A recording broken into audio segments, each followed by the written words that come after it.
سلطان راہی ان اداکاروں میں سے نہ تھے جو آئے اور چھا گئے۔ فلم انڈسٹری میں آنے سے پہلے اور آنے کے بعد انہوں نے بہت کشت اٹھائے۔ راولپنڈی سے والد کی ناراضگی مول لے کر لاہور قسمت آزمانے آئے، جہاں خاصے غیر موافق حالات میں زندگی گزارنا پڑی۔ والدین سے ملنے پنڈی جاتے تو والد ان سے اپنا شوق، جسے وہ شوق فضول گردانتے، ترک کر کے کسی جگہ نوکری کرنے کو کہتے، پر وہ راضی نہ ہوتے۔ انہیں اپنے دن پھرنے کا یقین تھا۔ 1955 میں ایک سٹیج ڈرامے سے کیریئر کا آغاز کیا۔ موقع کی تلاش میں فلم سٹوڈیوز کے چکر لگاتے رہے، جس سے چھوٹے موٹے کردار ملنے کی راہ ہموار ہوئی۔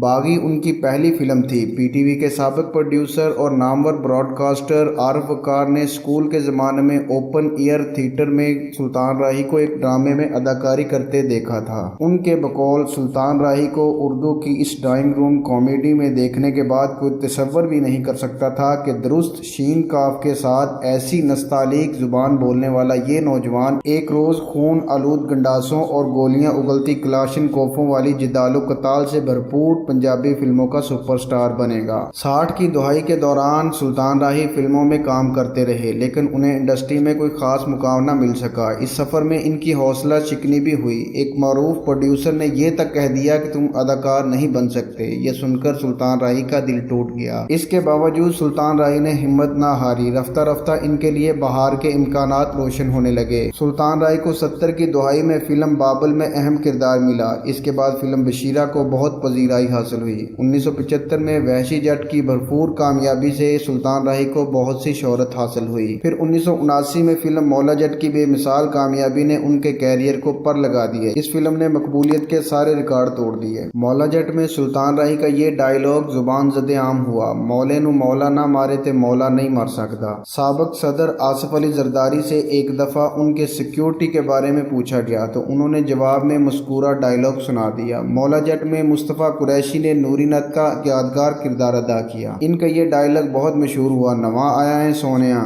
اس فلم کو ریلیز ہوئے 40 برس ہو چکے، لیکن اس کا ذکر اب بھی سننے اور پڑھنے کو ملتا ہے۔ بلال لاشاری نے اس فلم کا ری میک دی لیجنڈ آف مولا جٹ کے نام سے بنایا ہے۔ 70 کی دہائی میں سلطان راہی نے کامیابی کے جس سفر کا آغاز کیا وہ 80 کی دہائی میں بھی آب و تاب سے جاری رہا۔ اس عشرے کا آغاز ہی کامیابی کی نوید ثابت ہوا۔ 12 اگست 1981 کو ان کی 5 فلمیں شیر خان، سالہ صاحب، چن وریام، اتھرا پتر، ملے گا ظلم دا بدلہ ریلیز ہوئیں۔ اس کے بعد سلطان راہی نے سینکڑوں فلموں میں کام کیا اور مرتے دم تک انڈسٹری پر راج کیا۔ معروف محقق عقیل عباس جعفری کی انسائیکلوپیڈیا پاکستان کرونیکل کے مطابق سلطان راہی نے مجموعی طور پر 804 فلموں میں کام کیا، جن میں 500 سے زیادہ فلمیں پنجابی زبان میں اور 160 فلمیں اردو زبان میں بنائی گئی تھی، جبکہ 50 سے زیادہ فلمیں ڈبل ویژن میں موجود تھیں۔ ان میں سے 430 فلمیں ایسی تھیں جن کا مرکزی کردار سلطان راہی نے ادا کیا۔ سلطان راہی کی مشہور فلموں میں بشیرہ، شیر خان، مولا جٹ، سالہ صاحب، چن وریام اور آخری جنگ اور شولے کا نام سر فہرست ہے۔ سلطان راہی بڑے اداکار ہی نہیں، بڑے انسان بھی تھے۔ مذہب سے ان کا گہرا رشتہ تھا۔ کسی دوسرے کا احسان انہیں ہمیشہ یاد رہتا، ضرورت مندوں کی مدد کرنے میں پیش پیش رہتے۔ ان کی خوش اخلاقی اور انکساری کے بہت سے واقعات لوگوں نے بیان کیے ہیں۔ اداکارہ بہار بیگم نے سینکڑوں فلموں میں سلطان راہی کی ماں کا کردار ادا کیا اور ان کے بقول ایک موقع پر انہیں لگنے لگا جیسے وہ ان کی حقیقی ماں ہیں۔ سلطان راہی کو بھی فلموں میں اپنی ماں کے کردار میں بہار بیگم ہی موضوع لگتی۔ بہار بیگم کا بیان کردہ ایک واقعہ ہم نے نقل کیا ہے، جس سے اندازہ ہوتا ہے کہ سلطان راہی کے دل میں سینئرز کا کس قدر احترام تھا۔ بہار بیگم کے مطابق شروع میں ہی راہی صاحب بریک کے ٹائم میں میرے قریب نہیں بیٹھتے تھے، بلکہ مونڈا لے کر ایک اور جگہ بیٹھتے تھے۔ مجھے یہ بات بہت بری لگی۔ میں سوچتی تھی شاید وہ مغرور ہیں، لیکن ایک دن میں نے ان سے پوچھ ہی لیا کہ راہی صاحب تم خود کو بہت بڑا اداکار سمجھتے ہو؟ کہنے لگے میڈم یہ بات نہیں، بلکہ آپ بڑے لوگ ہیں، مجھ سے سینئر ہیں، کیونکہ اشفاق ملک کی اجنبی فلم میں جب آپ ہیروئن تھی تو میں ڈانگ لے کر ایکسٹرا کے کردار میں کھڑا ہوا کرتا تھا، اس لیے میں آپ کے برابر نہیں بیٹھ سکتا۔ موت سے کس کو رستگاری ہے، لیکن سلطان راہی کی زندگی کا خاتمہ بڑے دردناک اور دلخراش انداز میں ہوا۔ ان کے قتل سے متعلق کئی روایات موجود ہیں۔ ان میں سے ایک روایت سابق سفیر اور سلطان راہی کے قتل کے وقت ایس ایس پی گجرا گجرانوالہ جمیل احمد خان نے اپنی کتاب سپاہ گری سے سفارتکاری تک میں بیان کی ہے۔ وہ لکھتے ہیں، گجرانوالہ بائی پاس پر جہاں سلطان راہی کا قتل کیا گیا، آئے دن ڈکیتی کی وارداتیں ہوا کرتی تھیں۔ اس روڈ پر بنے ہوئے سپیڈ بریکرز کی وجہ سے ڈرائیور گاڑی آہستہ کرنے پر مجبور ہو جاتا، یا پھر کسی بد نصیب کی گاڑی اس جگہ خراب ہو جاتی تو اسے ڈاکو اسلحے کے زور پر لوٹ لیتے تھے۔ سلطان راہی کے ساتھ بھی کچھ ایسا ہی معاملہ ہوا تھا۔ ان کے دیرینہ ڈرائیورز کے بیان کے مطابق گاڑی بائی پاس سے گزر رہی تھی کہ ٹائر پنکچر ہو گیا۔ ڈرائیور ٹائر تبدیل کرنے میں مصروف ہو گیا، جبکہ سلطان راہی کار کے قریب کھڑے رہے۔